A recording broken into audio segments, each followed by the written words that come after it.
Hello, everybody. Adam Parks here with another episode of Receivables Roundtable. Today, I'm here with my good friend, colleague, and industry legend, Mellisa Massey with National Credit Adjusters. How you doing today, Missy? I'm fantastic. Thanks for having me again. Absolutely. I really appreciate you coming on. For those of you that have not had the opportunity to see Missy's last episode, we'll link that below. But for those that have not been as lucky as me to be one of your friends for the last 10 years or so, could you tell everyone a little bit about yourself and how you got to the seat that you're in today? Sure, of course. So I currently work for National Credit Adjusters. I've been there 9 years, but I have been managing our acquisitions for the last 6. Prior to NCA, I worked for Jaffe and Asher, a little law firm in Midtown Manhattan. We did third-party attorney forwarding for high-profile bank clients. Prior to that, I was with PRA managing external legal for a few years. I worked for Target Corporation, Minneapolis, Minnesota, managing recovery operations. I spent a good chunk of my last 20 years in creditors' rights litigation and management. So purchasing for the last 6 has been a lot of fun. There's nothing like understanding what's going to happen with it after the fact, right? So understanding kind of what that, I'm going to buy these assets, how am I going to liquidate and manage these assets? I feel like that is just such a symbiotic understanding. Right. You have, it did help immensely to have upfront knowledge of exactly what type of documentation, affidavits. Well, there's a lot that goes into it. And as you're evaluating all of these portfolios to purchase, it just kind of makes sense, right? It does. It does. So for today's conversation, I wanted to, one, congratulate you on running for the RMAI Board of Directors. I know the conference is coming up next week. Very excited to go out there and kind of, it'll be my last RMAI on the Board of Directors. So I'm excited to get out there and continue to support the organization. And leadership is something that you and I have been talking about for many years, and kind of associations and value. So I thought I would kick it off, Missy. Let's talk a little bit about Receivables Management Association International, or RMAI, and some of the value that it's had for your kind of personal career and for your organization. Sure. And we can talk about just even the few most recent years in a second, but I'll go back to 20 some years ago when I was a newbie, right? As an agency auditor and performance manager for a credit issuer. Some of my most memorable experiences early on in my career were the RMAI, well, at that point, FKA, formerly known as DBA. Remember those days? I do. So I spent many years attending as a credit issuer as a I'm going to say young kid. Yeah. We all started here somewhere, right? Right. Understanding a little bit more about how our business works, from educational opportunities and networking opportunities 20 years ago. 20 years ago. That's crazy. It's crazy when you say it out loud. Look, I feel exactly the same way. I'm coming up on my 20th annual conference, right? Consecutively. And it's just wild to think about how this has all evolved. Not only the people that you're seeing there and how those people have evolved, but the organizations, the association itself, right? The relationships, because now there's a lot of people who've been friends for 20 years around the space. Yeah. You know, what's funny is I'll say a colleague of mine quoted once, times change, careers change, but really nothing really changes. Yeah, it's true. Pretty funny, because some of the folks that I work with today, I worked with 20 years ago, just in different capacities. 110%. I was actually on LinkedIn and I was kind of doing a little research over the last couple of days and looking at how many people changed jobs around the first of the year. So I watch LinkedIn for like that first week of January and move everybody around my CRM to make sure that I know kind of where people are at, you know, going forward. But you do see a lot of that change. Same players, right? Different games. And it may be from a debt buyer to a software company or whatever, but it's people just kind of spreading their wings and leveraging their expertise in new ways. Well, and I think 2024 has brought us no lack of movement, right? We've seen quite a bit happen in the first 11 days. which is And I think crazy. you're going to see nothing but more movement. I think there'll be more mergers and acquisitions and other things that are happening in 2024. But before I start running down the that path, and I know we're going to learn a lot about that at the RMAI conference next week as well, I wanted to talk a little bit about from an association standpoint, though. Like, what Mhm. value do you get from it? For me, it was always about networking was key, right? I wanted to get engaged in that networking, have those relationships. I came into the industry as a broker, so it was, all relationship all day, every day. And as times have evolved, I found new ways to find value with the association. But what's been kind of the driving force for your involvement? So with the current company, I'm with National Credit Adjusters. When I had started with the company, I believe that we were RMAI members, and then that had gone to a side in Mhm. some turbulent times. When I stepped into my role 6 years ago, I made a point of reintroducing the idea of becoming a member, beginning the process of certification, being more involved, right? So Mhm. for me, it was just continuing what I would expect, right? So I've been Mhm. a member indirectly or directly through different companies for a long, long time, and of course, I wanted to continue that.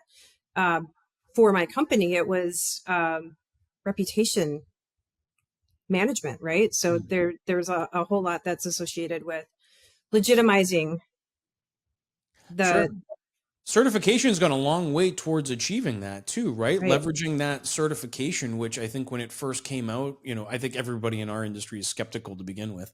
But when you start saying that you're going to go get yourself certified, I feel like there was a little bit of turbulence there. But 11 years later, that same certification program is being quoted in government, in law, right? In Right. government opinions, in all kinds of different pieces and parts. The CFPB has recognized it, as well as many states.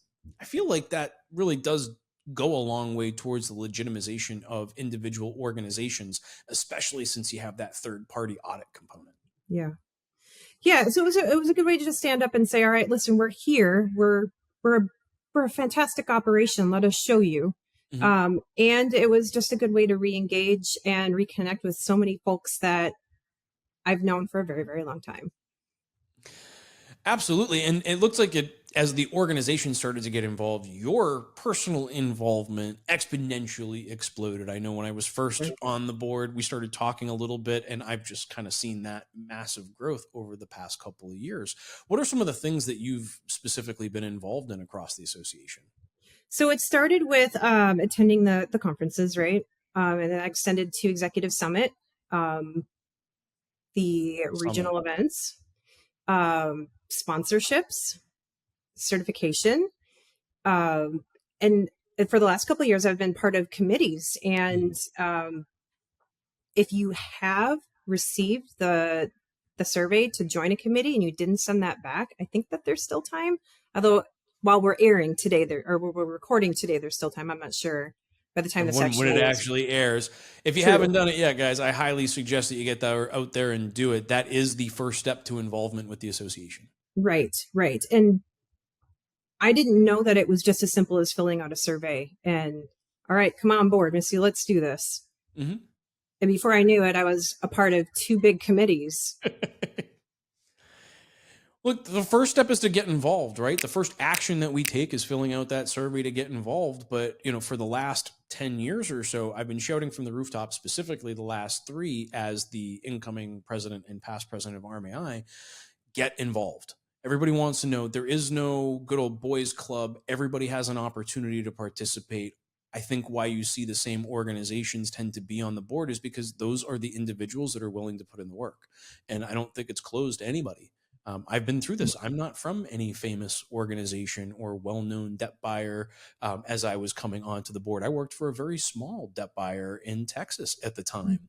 And I think it is really open to everybody. And I think as people start to realize that, you'll see that engagement rise.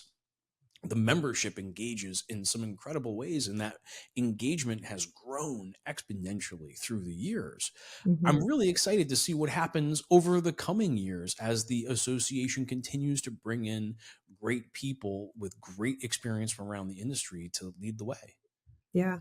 So the type of product that NCA buys is unique, right? Mhm. And I found that it wasn't talked about a lot. nor did I think that it was considered legitimate, like from other buyers' eyes, right? Like Okay. how do I legitimize what we're doing on our side of receivables management? The non-banked, underbanked, alternative lending space, Mhm. triple digit interest has had, it's It's been under attack, but let's be honest, it is sure. an essential part of the economy because if somebody can't lend money in that fashion, or they can't borrow money in that fashion, where are they going to get the money to put the tires on their car to get to work? Right. Exactly. And if you had asked me in my career 10 years ago, hey, Missy, do you think you're going to be an expert in payday lending? What? What is that? Are Exactly. you sure? No. No, but the Um, underbanked deserve to have some financial capabilities or options, and I think the limitation of those options. I'm not going to go down I'm going to get off my soapbox for a moment here, but I believe it's an incredibly important product. it is. Um, so I joined the FinTech working group. I was uh, very lucky to have great leadership on that committee, to which when I said, hey, can we talk about this? Because I think it's a big part of the FinTech space and not a lot of people really understand it. Hmm. And I was given that platform, and we've put articles out. We've talked a little bit about the topic in webinars, and it's going to be a topic at this year's conference, which is really exciting. So it's crazy to think that a couple of years ago I would have never imagined having the platform. Hmm.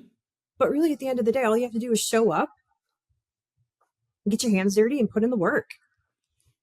Roll up your sleeves and do Here the we work are. is the best way to put it, right? And honestly, I think that's why the material that you've helped the association with has been great. The FinTech working group papers and articles and things that have come out of the association have really, I think they add a lot of value, especially for those that are, right, if you're thinking about the FinTech side, and if somebody's only worked credit card, like there's some serious differences here that need to be considered.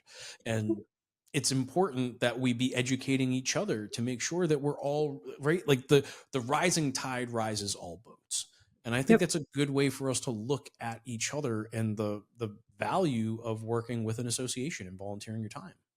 I've learned so much from my coworkers in different roles at different companies. When you think about, you look back and yeah, okay, I've had great managers, but where did you really learn Hmm. the most?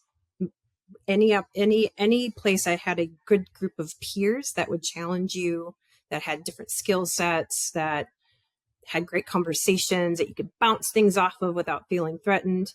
That's where you learn and grow the most, right? Hmm. That's Absolutely. what I do here with RMA. I mean, I'm surrounded by a huge group of peers, Hmm. and there's no better spot to learn and absorb than from participating with this association. I think that is a very powerful statement. I agree wholeheartedly. Getting engaged, getting involved, doing the work, and participating. And to be perfectly honest, that work comes with a lot of fun too, because I feel like some of my best friends have come from my involvement in this association. Those are my 20-year friends that I go on vacations with and spend my time with, and part of that is because of our proximity in different cities and all the adventures and things that we get to do together. And part of that is this industry really does want to, everybody wants to help everybody else. This is such a unique industry in terms of those interactions like you talked about, right? Even I'm going to Mhm. call it friendly competition. I may be competing with somebody, but we're working on something together on behalf of the association to help everybody understand. And I think Right. that's the value. And I've been able to learn so much from them. So the least I can do is share something back. I think it becomes our obligation as we rise in our careers. And if Mhm. we're going to get to the top and we're not willing to send the elevator back down, who are we? Right. Exactly. Which I kind think of this leads into, here we are. I'm running for board of directors. Would you have ever, if you had asked me again a couple of years ago, hey, Missy, do you think you'll be running for board of directors? No. What? I did ask you a few years ago. Matter of fact, I'm pretty sure I've asked you every year for the last 5 You have. years. if you were ready to step up, because the time has come, and I could not be happier to see you take the bull by the horns and jump right into it, because the association would be lucky to have you. Thank you. There are also so many folks out at great companies that I've known for a very, very, very long time that have not stepped up. We were And talking about I've this in our called them planning out call. on it, and you know who you are. Mm-hmm. If you're watching, you know who you are. But Matter of fact, I will message this video to each one of them. that said, I think there's definitely opportunity to bring some light and awareness to folks that haven't participated, that hate's important, and that it's not a, what did you call, good old boys club? That's Right? the reference I've heard before. Sure. It doesn't require some secret membership or password. It just requires involvement and the ability and the willingness to put in some time. Missy, I think that is incredibly well said. I am very much looking forward to seeing you in person, probably around the ballot box at the RMAI conference next week at the Aria Hotel in Las Vegas. As always, I really appreciate you coming on and having a chat with me today. I know your time is valuable, and I really appreciate you spending some of it with me. Thank you so much. And thank you for all of your contributions over the last 10 plus years. What a great run. Good for you. Thank you so much. I appreciate it. For all of you watching, looking forward to seeing most of you in Las Vegas next week at the RMAI conference. But until next time, everyone, we'll talk to you soon. Thanks, everyone.